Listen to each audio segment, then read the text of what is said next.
Amin. Lina, minta tolong bisa dibacakan. Oke. What is narrative text? Narrative text is the type of text that tells a story, real or imaginary. Oke, cukup. Jadi narrative text itu adalah teks di mana menceritakan tentang kisah nyata atau imajinasi.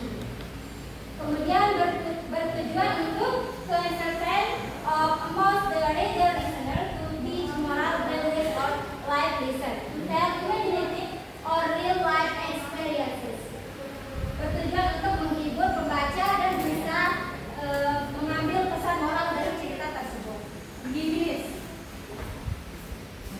Sekarang Miss ada contoh tentang cerita naratif.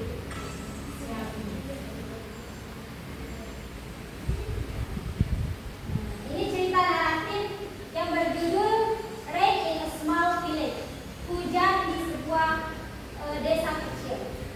Eva bisa dibacakan? yang mana nih? Namanya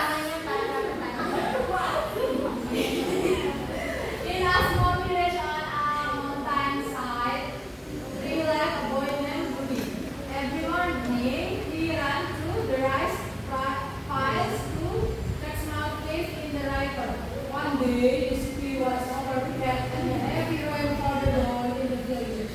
On the road trip, Budi grabbed his father of umbrella and pitched down the small river. Oke, good job Pak.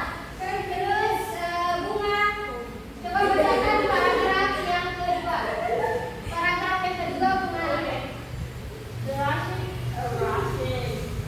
runner race, carrying with bright and green leaves. Suddenly, we saw a small kitten moving in the current. Swiftly, he grabbed it with a long stick. The kitten was frozen, but his eyes were full of red. Oke, thank you Bunga. Yes. Yang terakhir Kiki. Biar kan mantap Ki. Paragraf terakhir, bacakan. When the rain subsided, Yang besar suaranya Ki. Budi returned home with a new friend. The village was bustling, and Budi learned that